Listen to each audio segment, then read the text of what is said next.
discussion was all about when we were talking about you started with what is contract basically, and you pointed out an agreement enforceable by law is to be called as contract, and then in the term called agreement, you told us that how does this term agree stands for. Like in agreement में जो term है agree ये important है rather.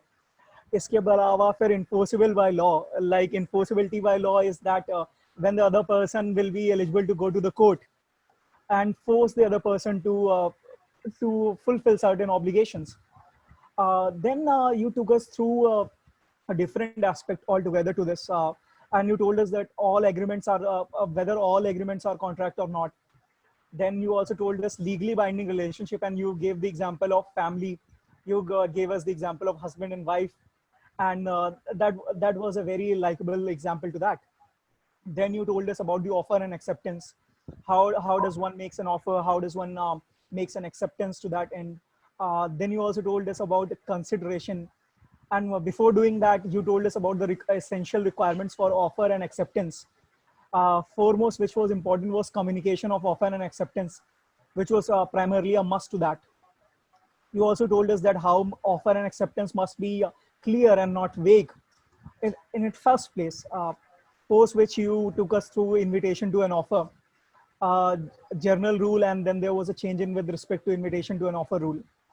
Of course, we have not gone through the postal rule, but I believe we can go through also the essential ingredients of contract, which is foremost the important section when it comes down to law entrance examination testing. What are the essentials of ingredients of contract, and then there comes a very essential and important factor to that: free consent. Half of the questions on contract law which ever come in law entrance examination, and you can accept, you can agree to that, are from this particular topic of free consent, which is basically somebody all these questions of coercion, undue influence, and the basic understanding of these concepts. In fact, the most talked of example being somebody pointed out a gun, or has a gun point at your girlfriend's head, and then they asked you to sign a land deed. That one. Along with that, the essentials being a lawful consideration, of which you already told us that it means something for something. Quid pro quo, किसी चीज के बदले किसी चीज को लेना, मतलब which has a monetary value. Rather, you told us that one cannot say.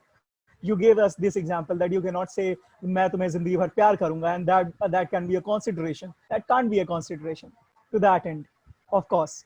Okay, lawful object. There must be a lawful object, which you were telling us about. You were telling us about the drugs issues. You gave example to that end also, and you said law college में नहीं होना चाहिए, and everybody was laughing onto that example. Competency of a party is another important aspect. We must understand the minors are defined in the Indian Majority Act, which a lot of people are unaware. They think a minor है 18 साल age बस है. There is no law to that end, but Indian Majority Act deals with that. So that being said, you have already took us through over here. Then the legal object, you pointed out certain example, competency. Then we will also consider, we will cover today something called minor, the case of minor, the case of unsound mind. Or certain times people don't go into this area, but persons forbidden by law. Some people are forbidden by law. So we will cover into, we will hope that you get into this aspect also. And then then in the case of minor, necessities of life. And that all famous case of Moheri Bibi versus Dharmadas Ghosh, which the law entrance examination have been trusting from over the year. From last 20 years, they have been relying upon this particular case to frame questions on minus agreement, rather minus contract for that matter. Consideration, we covered it in a very wider sense yesterday.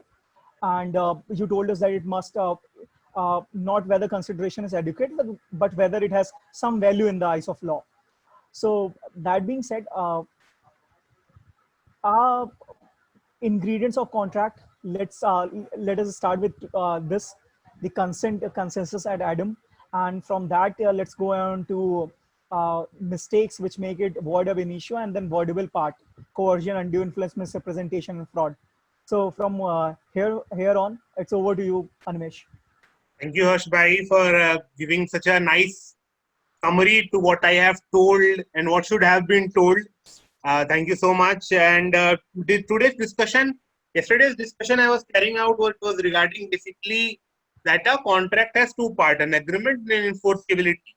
Yesterday we were talking about agreement part, means the offer, the acceptance and the consideration. Today we'll talk about the enforceability part, the necessary conditions that a contract must fulfill in order to be legally binding in eyes of law. So that when you approach the court of law with that agreement, the court of law will make sure that the parties to the agreement will stand true to their words. Now, essentially, to enforceability, there are few factors to the enforceability.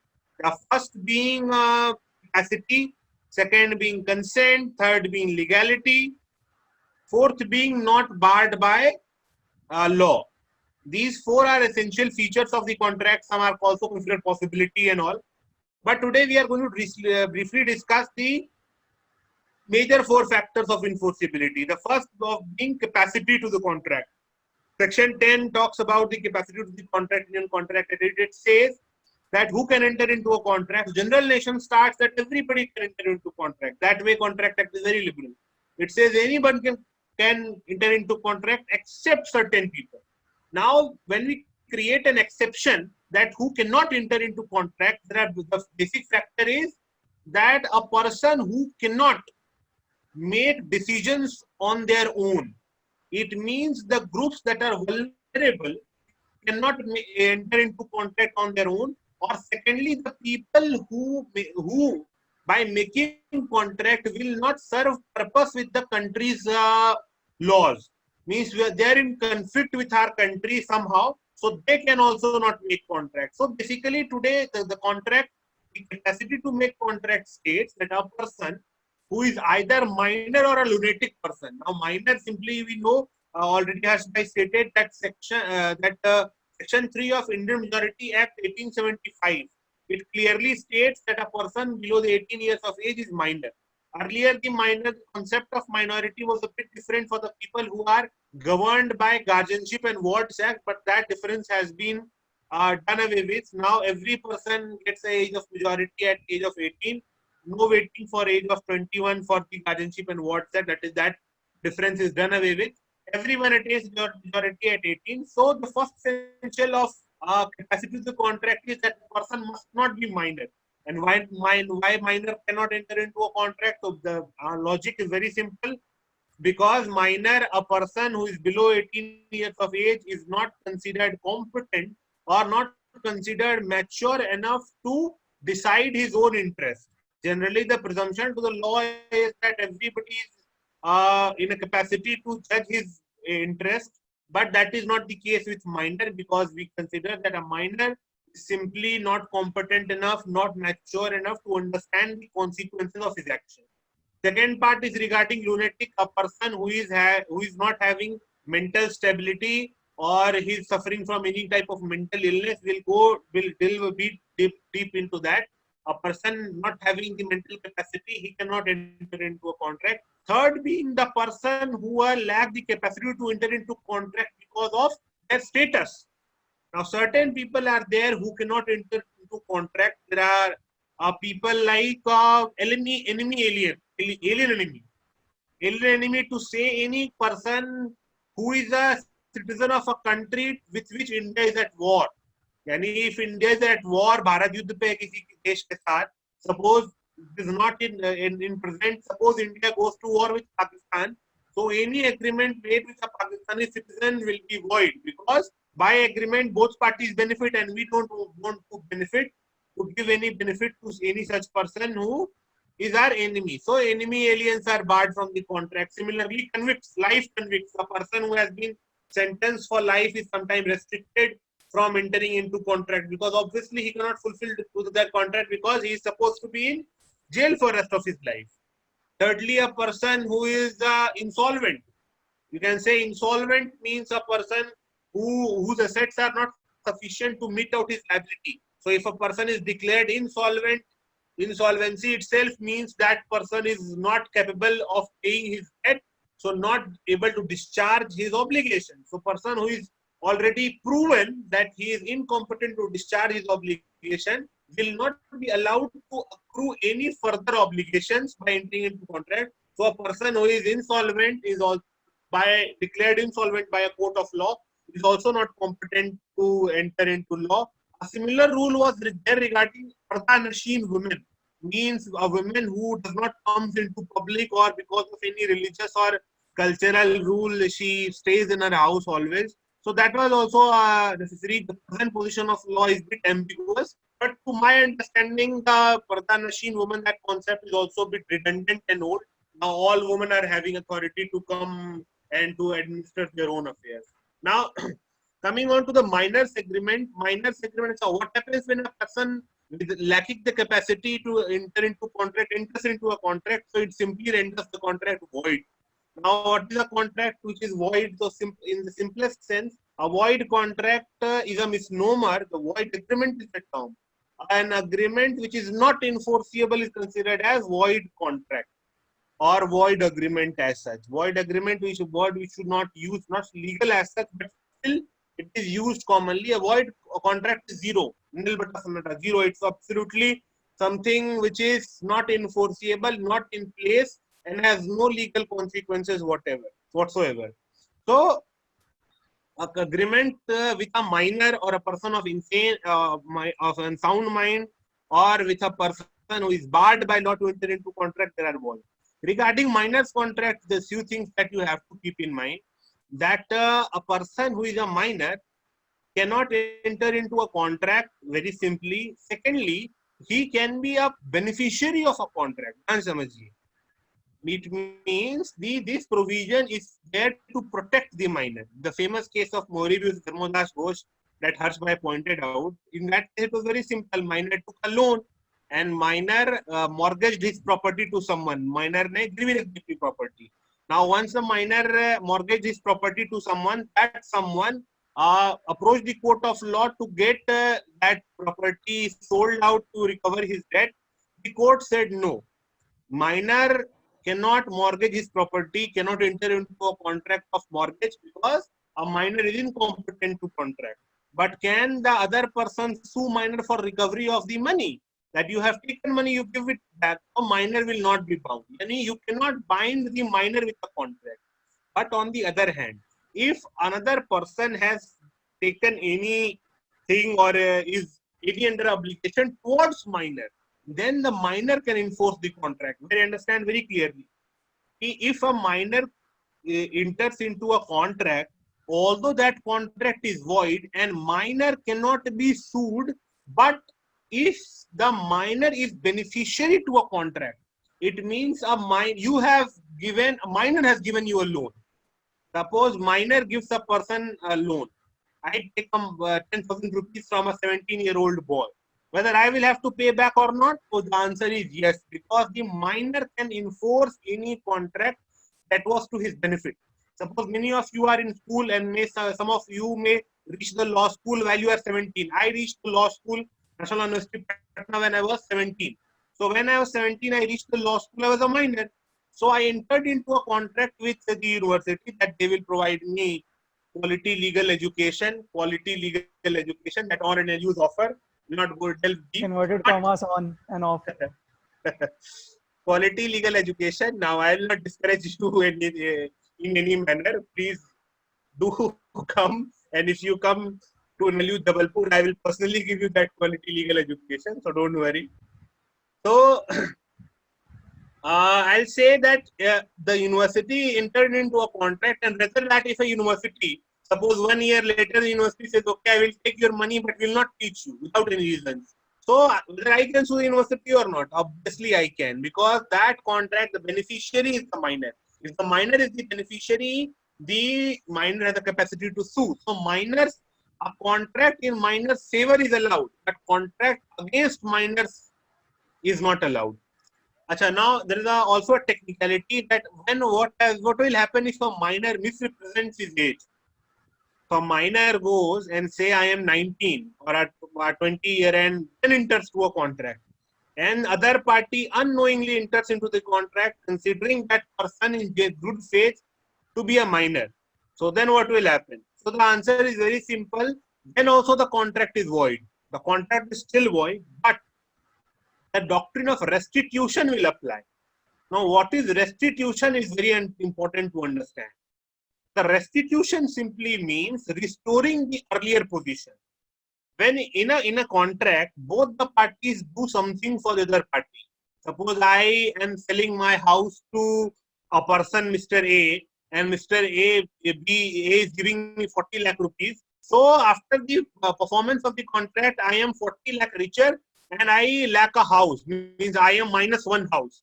Mr. A is having plus one house and minus 40 lakh rupees. It means our position has changed. Restitution will mean that the earlier order is restored. If the court orders, no, you have made this contract, but we are restoring it. So if the court orders restitution, then my house will come back to me, his 40 lakh will go back to him. This is called restitution. So if a minor misrepresents his age, says that I am a major and enters into a contract and gets something. It means suppose a minor goes to a shop and buys a car, suppose, and says, sir, I am 20 years old. I need a car in installments. I'll pay you, suppose 1 lakh rupees as down payment and rest 9 lakh rupees I pay in EMI. So the company, the person, the financer or the showroom owner, he gave him the car and the documents were signed. Later on, the minor says, no, I will not pay the remaining 9 lakh rupees. I am happy, I got my car, we are done. I want my 1 lakh rupees back because I'm a minor, but I won't give you the car either. So the court will say that, okay, this is the correct position, that the car showroom owner cannot sue the minor for remaining 9 lakh, as you cannot compel minor to perform his part of promise. But since the minor misrepresented the age in this case, the minor will have to return the benefit he got. It means the minor will have to return the car. Once the minor returns the car, the minor will get his 1 lakh rupees back. The court will restore the earlier position. It means the minor's car will be returned and 1 lakh rupee he'll get back. So this is called restitution. But suppose if the minor was 16 years old and it was known to the shop owner, he knew that he's 16 years old, still he gave him a car and entered into a contract. So that in that case, shopkeeper will also not get back the car because he entered into a completely void contract, and if you knowingly enter into a void contract, there nothing will be there to rescue it from the consequences of its illegality. So it's very simple. The contract will be a void contract. A minor's contract is void contract, but a contract made for the benefit of the minor, like the contract of education, like a contract of apprenticeship.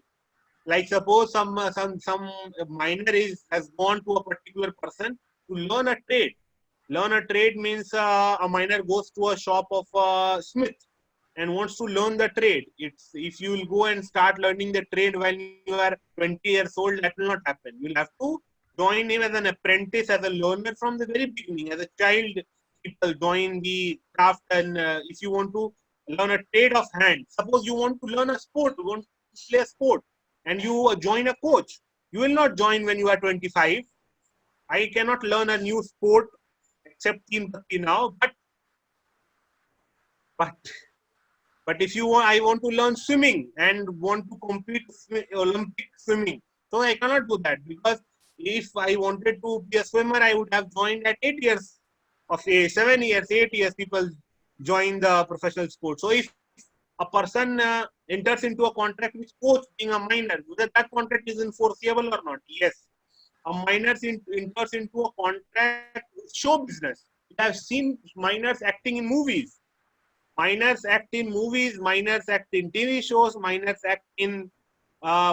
do all kinds of performance. So whether that is valid or not, so that is valid because that contract is for the benefit of the minor. But minor cannot be compelled to do something which he does not want to do.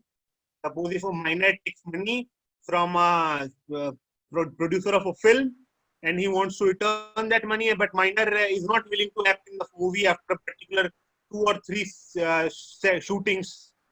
So then whether the producer can compel that minor, the answer is no. You cannot compel the minor at any point of time, but a contract for minor's benefit is valid.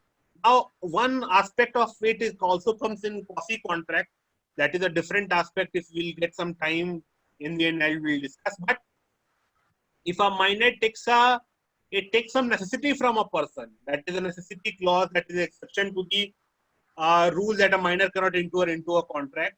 The necessity rule. Necessity rule simply means that a minor, if he takes anything which is necessity for him, necessity means food, clothes, education, shelter, medical facility, legal help. These are all considered necessities. In the past year papers, they have already pointed out and asked this with respect to the books. The Books, minor education getting is books. also necessity. Education is necessity. Health is medicine is necessity. Legal help is also necessity. Lawyer fees is also necessity. There are judgments of the Supreme Court which points out to be. So briefly, you can say whatever comes in Article 21 is a necessity. So if you see, if certain person provides you anything, if any person provides a minor anything which is a necessity, then that person can recover that amount from the estate of minor, means property of the minor. Still, minor cannot be held personally liable. Yani ki he cannot compel the minor to pay by working or by doing any other thing. If the minor has the property, then that money will be recovered from the minor's estate. If the minor doesn't have any property, then well and good. I always say that civil law will never harm you if you don't have money. If you don't have money, you are immune from civil law. Like suppose I don't have money and suppose a tort is happened by my hand. I don't have money, what will I pay? The court will understand my issues. So if you don't have money, you chill. But if you have property, then that person who has supplied necessity to the minor can recover it. So a brief picture of the minor's property, that a contract cannot be enforced against minor, but a minor can enforce a contract as such. If you have given a loan to minor, you cannot ask it back. But if a minor has given you a loan, minor can ask it back. The similar purpose, there is simple logic that this provision of Contract Act is intended to protect the interest of minor at all costs. It protects the minor. It will never go the other way around. It will never hamper the interest of the minor. So it is protecting the interest of a minor. So minor's issue is briefly this. Now coming on to the issues of a person who is unsound mind. Now there are two kinds of insane person. One who is an idiot. Idiot word is a person who is born or is completely insane. It means he is perpetually lunatic. Yani he is always insane. Another type of person is who is a lunatic. Now lunatic is a person who remains sane sometime and sometimes becomes insane. It means he can have a disease which is, suppose he has OCD, obsessive compulsive disorder, or he gets seizure attacks. Even a person who there are certain diseases in which a person is normal at many point of time, but at certain point of time they start getting seizure. Or even a drunkard comes within this definition. A person who is a habitual drinker, when he drinks too much of alcohol, it will not know. Even very prominent person, alcohol, they'll take too much alcohol, they'll start saying all kinds of things and dialing numbers on their phone which are not supposed to be dialed. Harshbhai will weigh into that. To that, and yes, this topic again, I can tell you that this has featured in a lot of entrance examination, especially to this end, what he was telling about. A lot of times there are situations coming along wherein they say a particular person who is sometimes of sound mind and sometimes of unsound mind enters into a contract when he was of sound mind. पहली ये situation आती है जिसमें आपसे सवाल यहाँ पे पूछा जाता है when is of sound mind. दूसरी तरफ यही क्वेश्चन, यही पूरा सेट रहता है और बोला जाता है he enters into the contract when he is of unsound mind. और फिर यहाँ पर आपसे लीगैलिटी ऑफ कॉन्ट्रैक्ट की इन दोनों केसेस में पूछा जाता है. So that way, this particular topics give you at least 1 or 2 marks when it comes down to law entrance examination. Anmesh ji. Now Harshbhai clearly said that if the contract says that a person is insane, makes a contract when he is sane. So a person who is lunatic, It means he is sane sometimes and sometimes he is insane. The time he remains sane is called lucid interval. Lucid interval, the time he is sane. So a person makes a contract when he is sane, that contract is valid. Now I'll tell you a very, very important thing that is always very technical term when it comes to law school examination. Who will have to prove the insanity? Now, simple rule is that the court presumes every person as sane. But, it's a very important question. But any person who pleads insanity will have to prove that this person is insane. Yeah. Any person, suppose I drank too much alcohol, I was very drunk, and somebody came to me and asked me to sign a particular paper. I was asking, bhai hai mera, koi baat nahi, I signed the paper.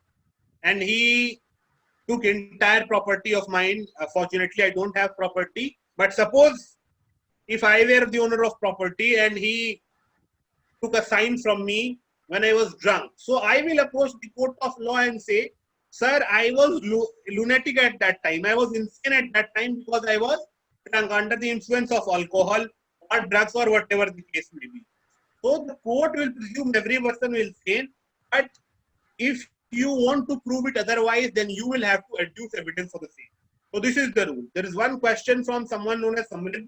Yeah. If something benefits of the minor, can the contract cannot be, it can be enforced. If something benefits a minor, it can be enforced. So say I buy a bike to go to school because it was essential. As it was the only option for me to go to school, obviously, bike can act as a necessity that will depend on the circumstance. Yeah, he added only. He added only to that and then gave us the answer. If it is the only way, then of course it was a necessity.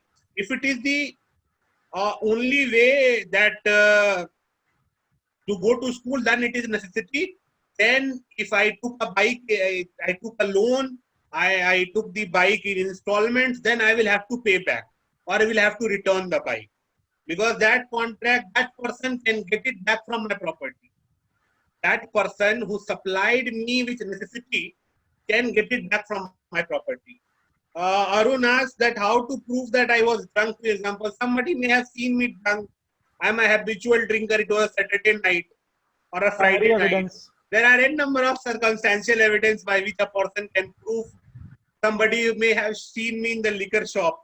Video recordings, webcams. Video recording. Generally, don't get drunk in front of people who are not well known to you. They are often the people who will record.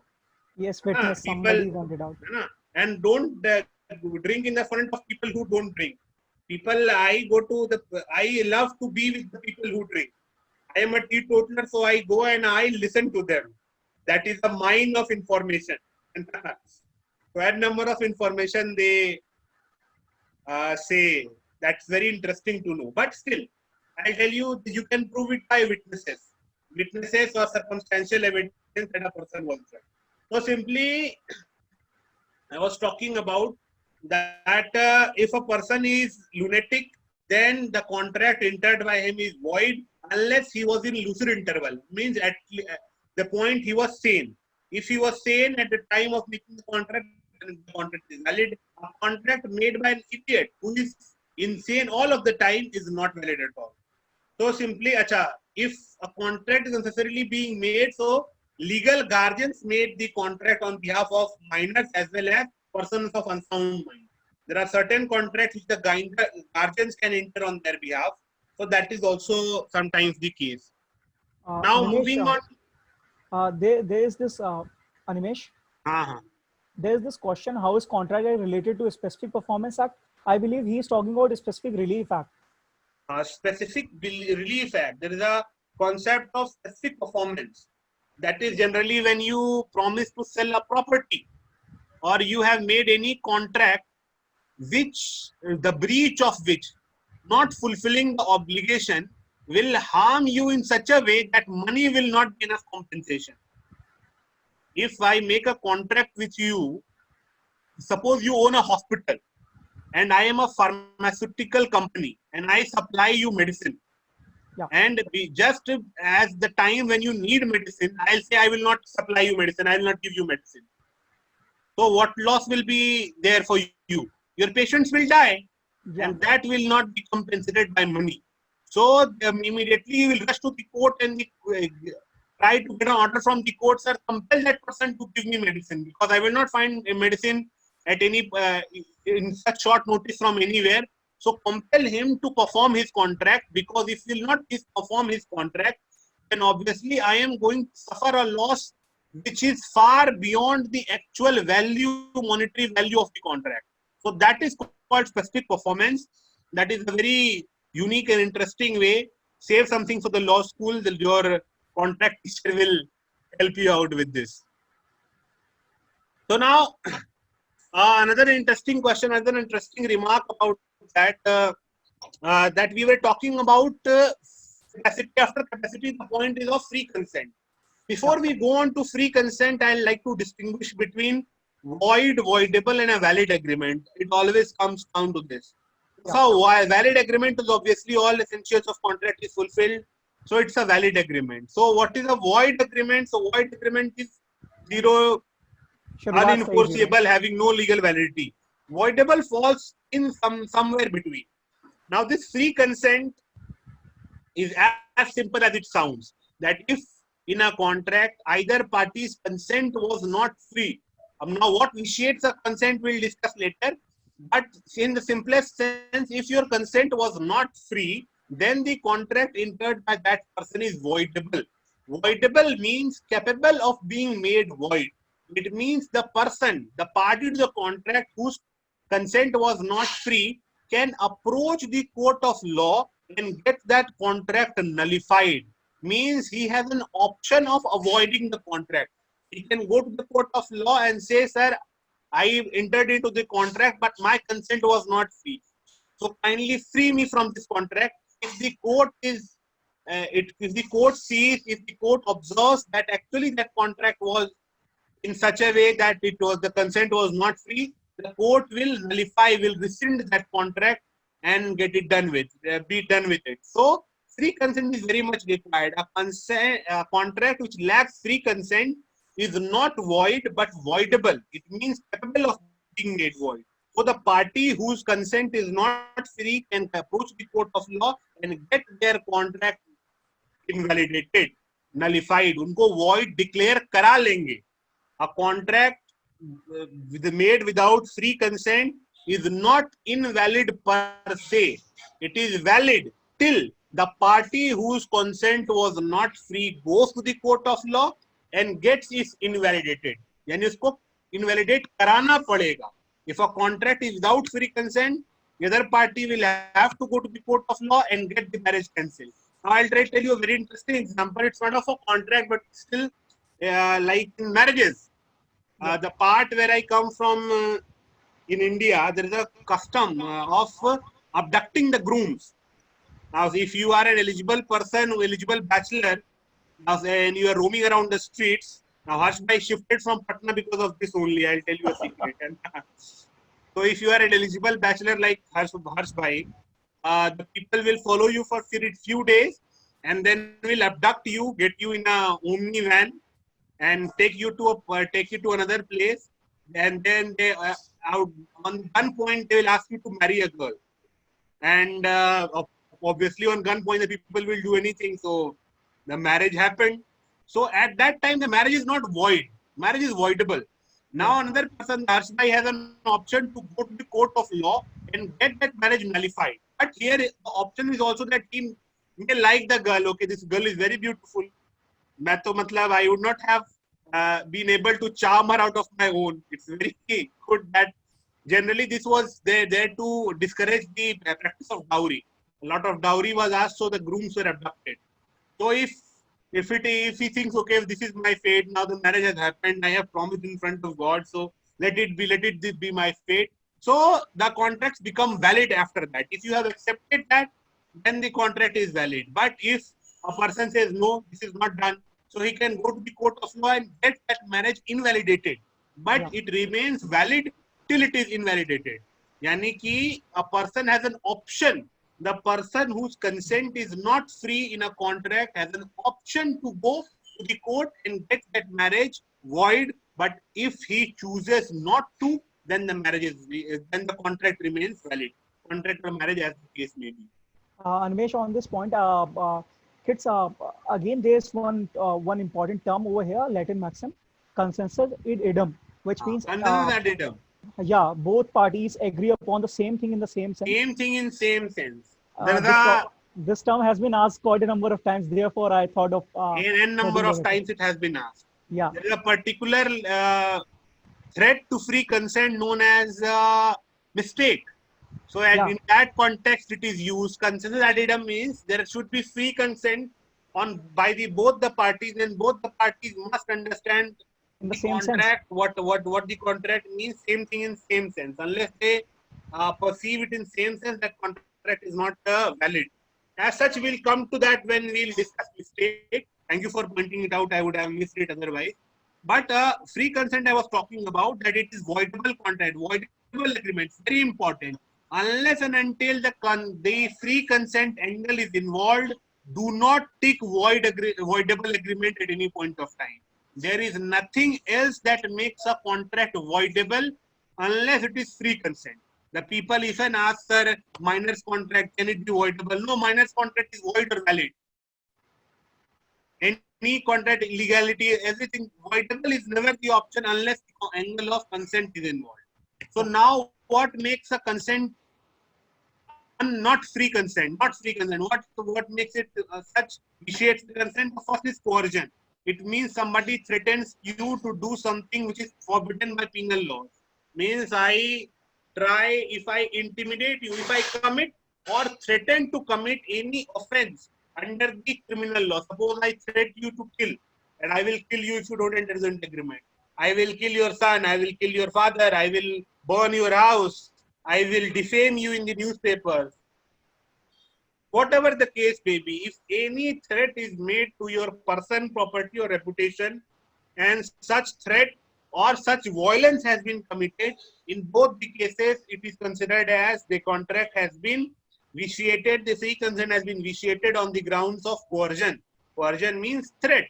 Threat can be done by actually committing an offense or threatening to commit an offense. So if a person shoots your friend in front of you and say, I will kill you also, or simply puts a gun in front of your friend or your family or any person in whose life you are interested. So obviously that is considered as coercion, and the contract will not be considered valid. The person whose consent has been taken by force can approach the court of law and get the contract nullified. Second part is called undue influence. This is also Animesh, in the first part, the coercion, while you were discussing, you pointed out a particular term called reputation. And I must, on this particular point, tell the law school aspirant that a lot of times question have been raised where a particular person has threatened someone that they will leak a particular information about that particular person, or they will file a case of something with respect to defamation. So in that way, when the reputation was also concerned, that was considered within the aspect of coercion itself by the papers, law and exam papers. Yes, threat to defame. So now, at sometimes threat to sue is also considered as coercion. Yeah. But that is not the correct.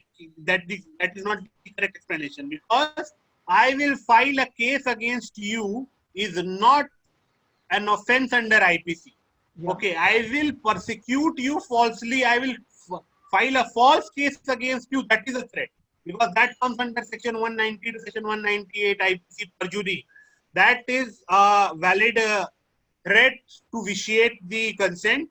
But if somebody has actually committed an offense, if I tell, okay, I will tell the police about the offense you have committed, that is not coercion, because that is not an offense as such.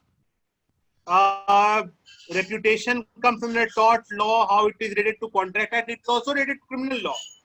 It is also defamation, section 499, 500 IPC. Yeah. So it is also forbidden under IPC to defame someone. So that is why the coercion itself clearly states that if anybody threatens another person with an offense under IPC, that is called coercion. So obviously defamation being an offense, it is also relevant there. Now we were telling about undue influence. So undue influence is simply when a person is in a position to dominate the will of another person. And by using his dominant position, if using his dominant position, he compels him to enter into a contract. Now, what's the one difference between coercion and force? The coercion and force are, force is a criminal offense.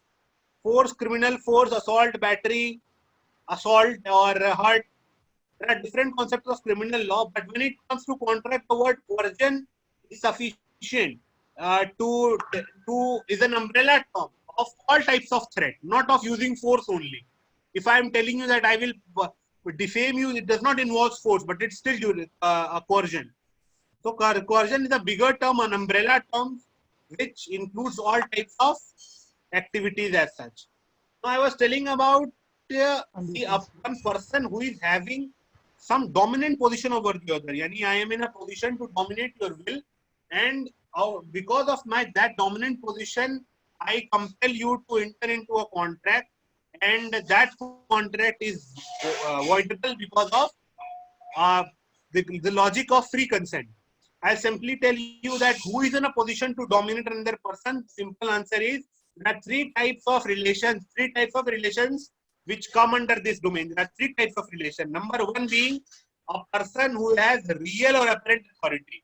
Real or apparent authority means any person who can command you, who can harm your interests. Like, or a person who is simply in a position of command to you, like real authority. Who has real authority over you? Your parents have real authority over you. Your employer has real authority over you. Suppose if my father commands me to do something, I will do it because obviously my father has real authority over me. My mother has a real authority. If I disobey her, what will happen? Obviously, my mother will say, okay, 9 months I have taken pain and I have. Yeah, superintendent. No, okay. Okay, then again, people like employer, like obviously jail superintendent, and apparent authority as the people who can harm your interest. Like you are a person is accused in an offense, and I'm judge, or I am an investigating officer.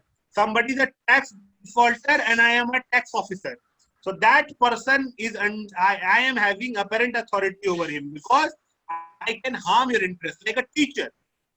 If in university a professor asks you to do something, it is generally observed that you will do that, because if you will not do that, he will show his fury in the exam paper. So a person who can adversely affect your interest, can harm you physically or financially or educationally or whatever manners, is called a person in real or apparent authority. And the question between doctor and patient, that is second point, fiduciary relationship. Relationship based on trust. A person, there is a trust relationship like doctor and patient, lawyer and its client, the Parents. employer employee, there is real authority. Like friends, like between brothers, family members, the lovers. And on this point again, there has been specific questions in the past year over this particular topic, and they were basically concerned about fiduciary relationship. And the one and the foremost loved by the committees across the year has been a spiritual guru and devotee relationship. Devotee. If your Guruji asks you, donate me property, beta Maya छोड़ दो. तो फिर क्या करे माया का? तो हमें दे दो. So if the Guruji asks, and we would like to just tell, it's not just only the Guruji from there can be question on this aspect also. Obviously, spiritual leaders.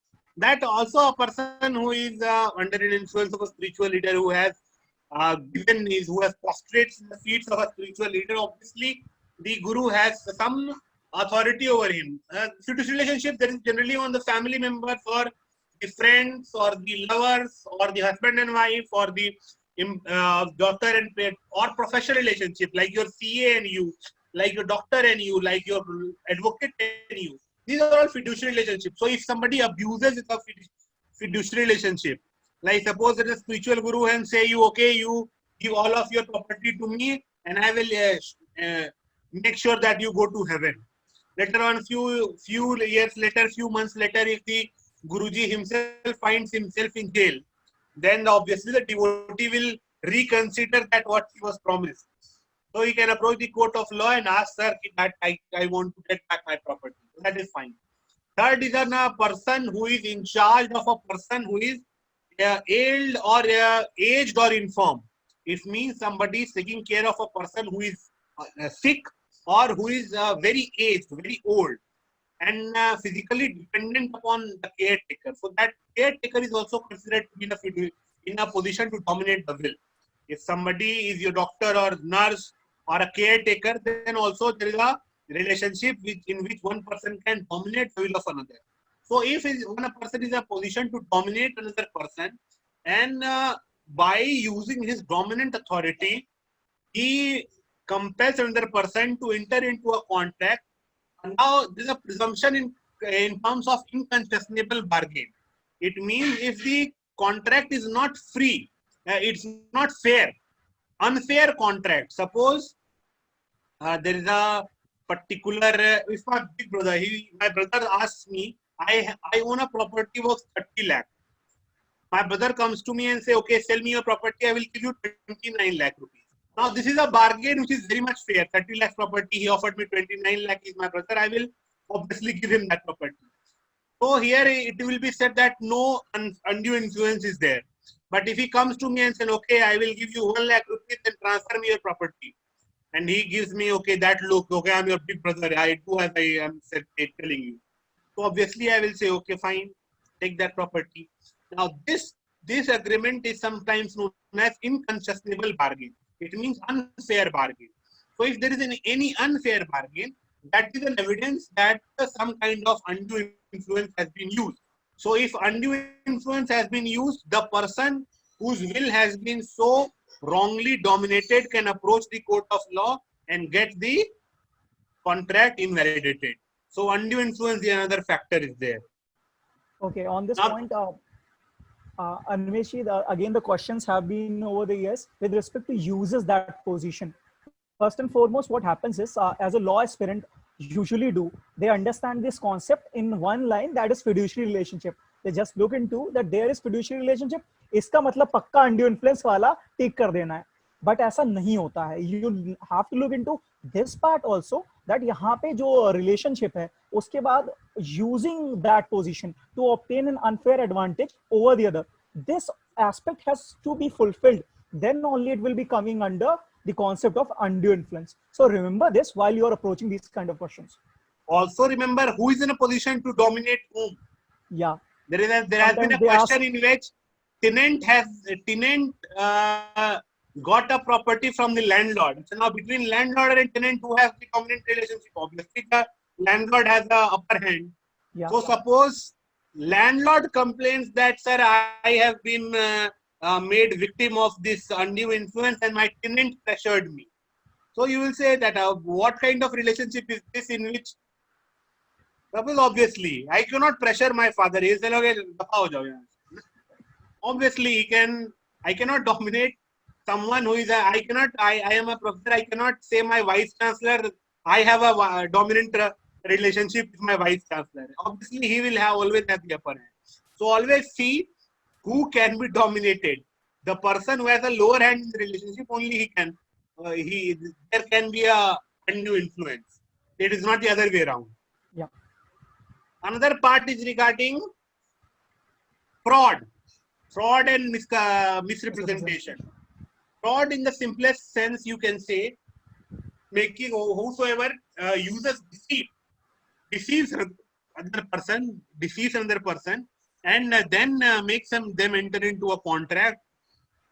It is considered as fraud. Now, what is means by deceiving is simply making a false statement, knowing it to be false.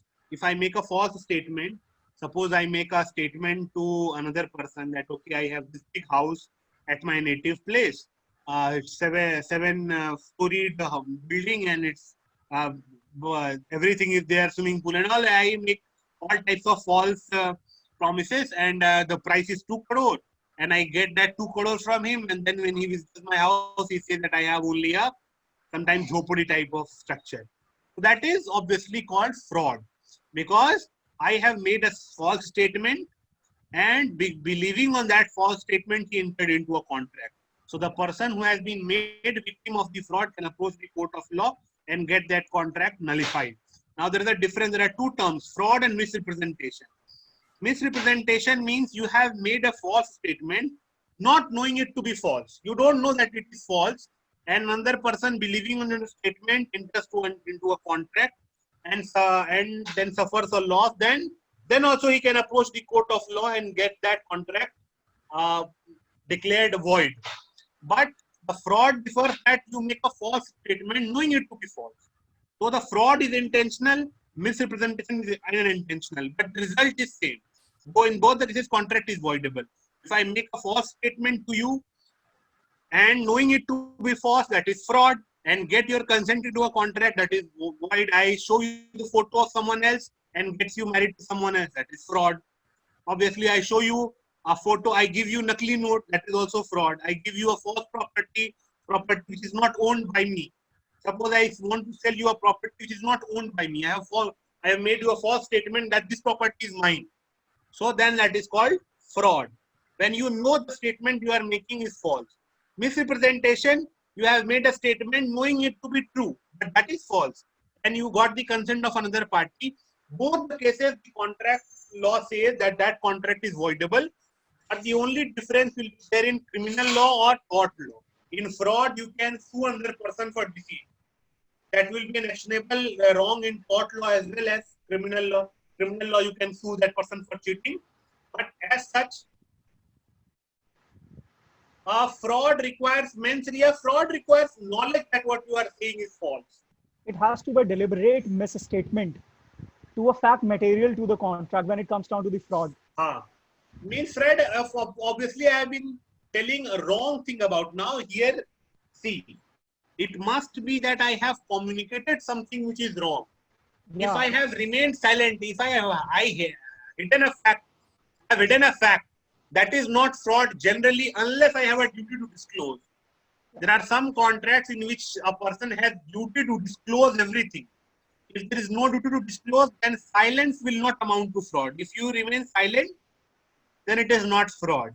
But if you have said something, you have made a false statement, then obviously, if you have made a false statement, then it will be considered as fraud and the contract will be considered a void. Obviously, material to the contract.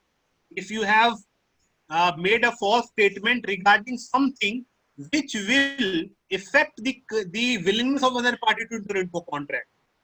Insignificant fact, significant fact, which if truly disclosed would have changed the perspective of that other person for the purpose of entering into a contract. If I tell you the property I am trying to sell you, it is not in my name, but in someone else's name. Will you buy that property from me? Obviously not. Can you please? Animesh, he is asking that let's take an example. So I will take an example from the past year papers itself.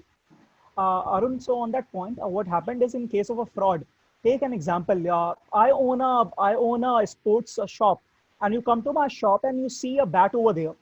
That bat has a beautiful carvings on it, and while you are looking at that bat, I tell you in that sense that this bat was used by a particular cricket legend, Sachin Tendulkar, while he used to play. And further, that was used by other famous cricketers as well. So what happened is I am telling you this information, which I know, which I have a knowledge that it is false. But I actually believe that when I tell you this information, that can make you buy this particular bat. And if believing on this particular information, and I being sensing an opportunity that I can sell you this, you buy that particular bat. Now that comes down to be a fraud. Yes, Animesh? Exactly. That will be amount to fraud because that is material fact. And if I'm having a sports shop and my father has set that particular sports shop, and when you come over there and you ask me about a particular bat, and I believe it, I really believe that bat was used by Sunil Gavaskar, and I say to you, yeah, this bat was used by Sunil Gavaskar, and I really believe. The term is that I believe, the shopkeeper believe. Then representing a fact material to the contract, उसके बारे में misstatement करना will be misrepresentation. यहाँ पे इस case में misrepresentation हुआ है. Animesh? obviously, when you make an innocent statement, knowing it to be true. Read the case of Derry versus Speak. That is one interesting case in that regard. Derry versus Speak is very. Can you provide free consent example in supply contract? I am not getting supply contract. Kindly clarify it, because now the last thing which makes a contract void that comes under the domain of free consent is mistake. That is what consensus ad idem is about. Mistake of that if either party is mistaken about the facts of the contract, then the contract is, again I'll tell you, void. Mistake makes a contract void, unlike all other things like coercion, undue influence, fraud and misrepresentation makes a contract voidable. But mistake makes a contract void. Now again, kindly think that it is mistake makes a contract void. Now what is a mistake? So simply if either party is, if one of the parties, if both the parties are mistaken regarding a material fact, then then the contract is considered as void. The example will be very simple. If I'll come to you and I said, okay, I want to buy a house of yours. I'll tell you, okay, my house is rupees 50 lakh rupees. You say, okay, 50 lakh rupees I will pay you. But actually I have two houses. One in suppose Jabalpur and one suppose in Patna.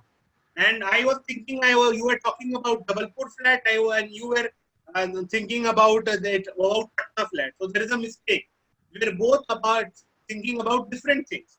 If both the parties have any misconception, lack of clarity regarding what the contract is about, then the contract is considered as void.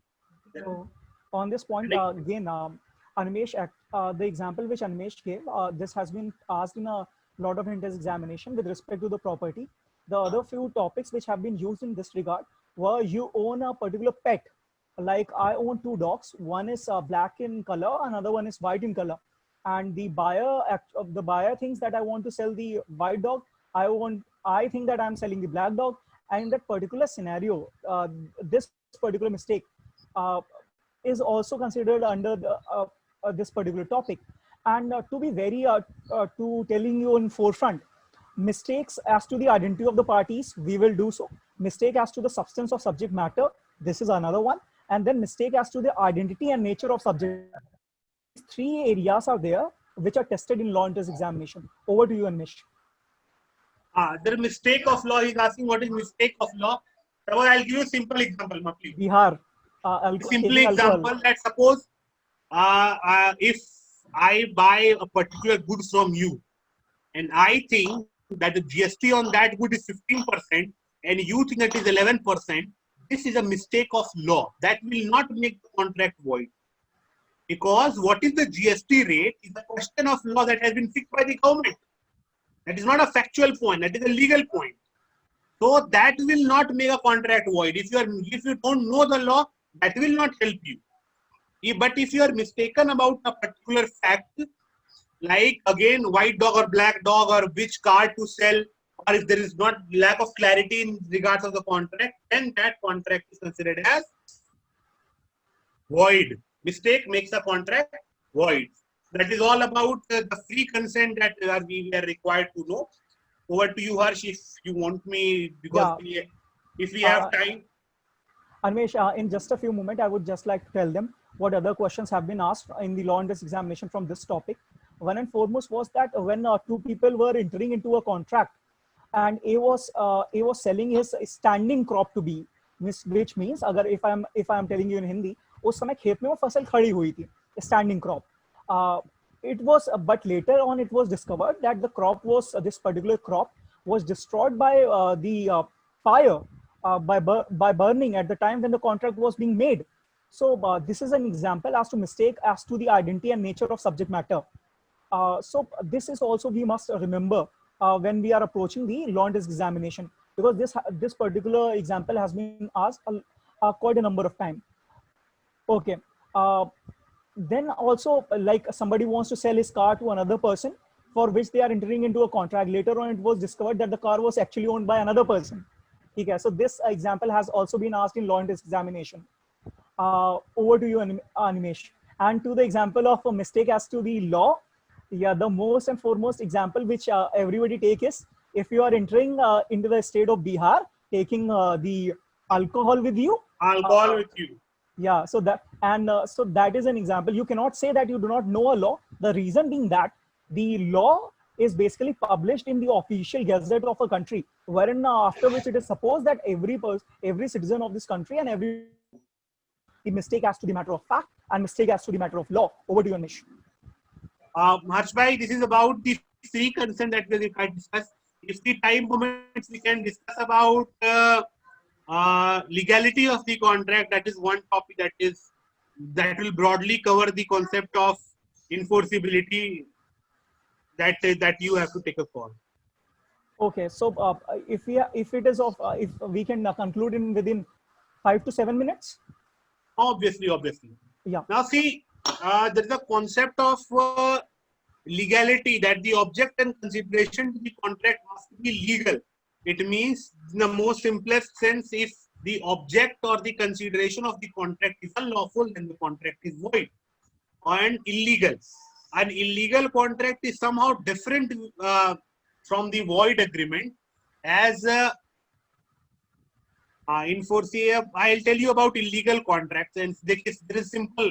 All illegal contracts are void agreement, but all void agreements are not illegal. You make a Venn diagram. The bigger circle will be of void, and smaller circle will be of illegal. All illegal contracts will be void contracts, but all void contracts are not illegal contracts. Now, illegal contracts are of 6 types. There are 6 types of illegal contracts, which makes a contract illegal and thereby void. Now, a contract which is illegal and a contract which is simply void but not illegal are different in a particular aspect. In the aspect of the collateral agreements, it means that if there is a contract, if there is an illegal contract and the contract is collateral to that illegal agreement, it means, suppose I want to buy AK-47 and I took loan from Harshbhai that Harshbhai, I need 1 lakh rupees to buy AK-47. Now, me buying AK-47 is illegal. So, the contract is collateral to that. It means related to that. The loan transaction between me and Harshbhai, that will also become void. That will also become void because that is collateral or related to an illegal agreement. But simply if a contract is simply void but not illegal, the agreement is collateral to it will not become void. Suppose, Harshbhai, I made a contract with someone that I will perform magic for them. Real magic, not magic show, but magic. I will discover the hidden treasure by magic. Now, this contract being impossible is void. And I took 1 lakh rupees from Harshbhai to make such machine or a machine to convert potato into gold. Okay, so that only one person in India can do. No, not going to do that.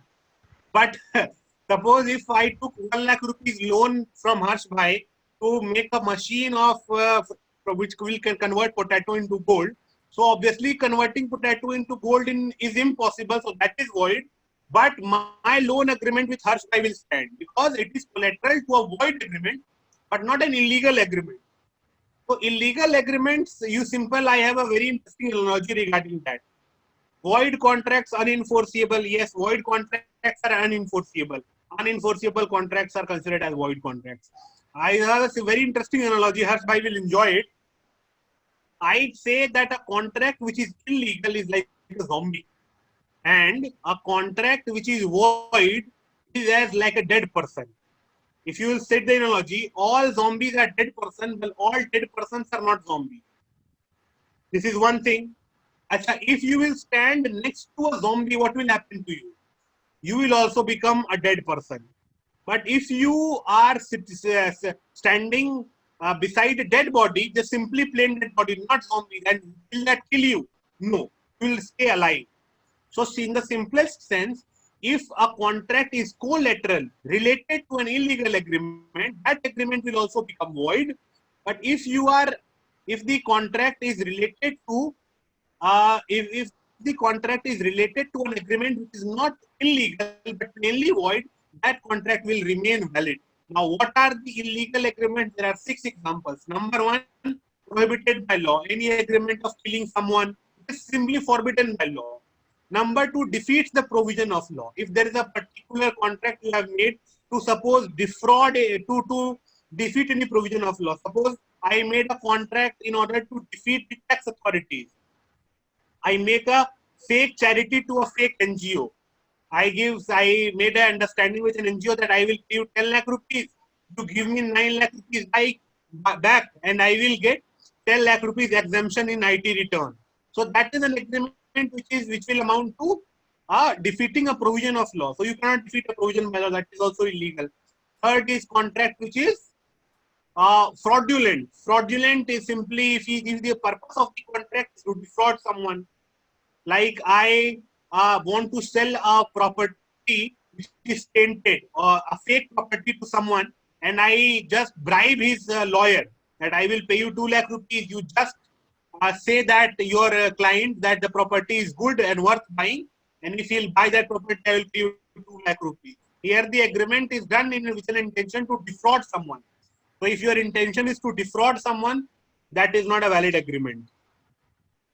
Another example is that fourth is with an intention to injure someone's person and property. If your contract's purpose is to cause injury or harm to someone else, generally a contract is considered to be made for the purpose of protecting the interest of the parties involved.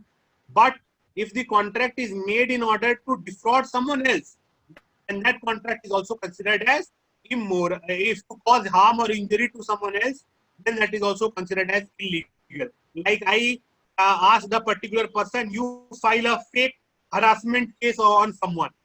Now that is called that we will call something as contract which is made with an intention of causing injury to someone's person and property. Now fifth is immoral. Immorality means sexual immorality. All the contracts of flesh trade, prostitution, or selling of human beings, that is all considered as immoral, and that is also considered as illegal. Sixth is opposed to public policy. Public policy includes a lots of things, but the majority important things are regarding, if we'll say, the contracts of maintenance and champati contract with alien enemy. You cannot do a contract with alien enemy. You cannot make a contract, marriage brokerage contract cannot be made, that I will get you married, and if I'll get you married, I'll pay you. If I will get you married, you may pay me 50,000 rupees. That is not also allowed. There are many things which are considered public policy, but simply in a simple sense, you say whatever conflicts with the societal interest or the policy of the government, that contract is considered as objective against the public policy, and that is considered as also illegal. So an illegal agreement is void and will also make any collateral agreement to it as void as well. So this is about illegality. A very brief, since we are short of time. If you want more information on it, we can schedule it some another time. Yeah, possibly yes, because there's another topic which is very much important, but it comes down to the law of contract, and that is the contract of agency. Basically, the employer-employee relationship and the contractor, the independent, the number of concept things are there. The contract is something which is taught for one whole semester. Yeah. And agency another semester. So that is something. So we have actually concluded. So we have we tried to just summarize it in these 2-hour session. One was yesterday and one we just did today. Really thankful, Animesh, for taking out time for all of us, and especially the law school aspirant, so that they can understand this particular topic. And obviously, the example which you gave were from the past year papers, counting on the experience you have of teaching law school aspirant. And that was very much needed for everybody who is preparing for this year law and test examination. What with the example which you have given are very much relevant to the law and test examination, I can tell you that. And if you don't believe me, try solving all the past year papers and you will figure it out, each and every example over there. To add to this, thank you, Animesh, for taking out your time. Thank you so much, Ashbhai. Akash asks that any book suggestion for contract act. You do not really need a book. As a law student, you don't need a book. when you will be in law school, read Henson, read R. Singh, and if you don't know, not in need for reading by Bangia or whatever. But Avtar as a Singh law Bangia. aspirant, you don't need a book of contract. Don't go that deep. Have just a plain understanding, a broad understanding that will be sufficient. Don't go into much details. That will harm your preparation. My And mail also, ID as such, if you require, I am putting it out to everyone. yeah. Uh, And of course, the lecture one is also available on the YouTube. You can go and watch there. So the email ID is there and it has been shared by Anmesh already. So thank you, Anmesh, for this wonderful session and hope to see you back again with us. I would just like to wish luck to everyone who is out there, who is preparing for CLAT. I generally really miss teaching law aspirants. They have a different kind of energy. And Yeah. I would just like to say to all of you, maintain this energy when you are in law school. Thank you so much for inviting me, Law Seco. I want to thank everyone, Harsh Bhai specifically, for introducing me to this wonderful, giving me this wonderful opportunity. If you have any queries, any doubt, my email ID is there. Do send me a mail. Contact me if you want my contact information. I will also give it that to you. There's no much problem. I am always happy to help CLAT aspirants as well as law students. If you have any queries, any doubts, you can obviously contact me. Thank you so much, Law Seco, for giving me this opportunity. Place of contract as in. We will try to cover these topics in our forthcoming lectures as well, Animesh. If you have any specific doubts, you can send it to me in the mail. Designer course, Harsh Bhai. I look forward to interacting with you all again. Thank you so much. Thank you so much.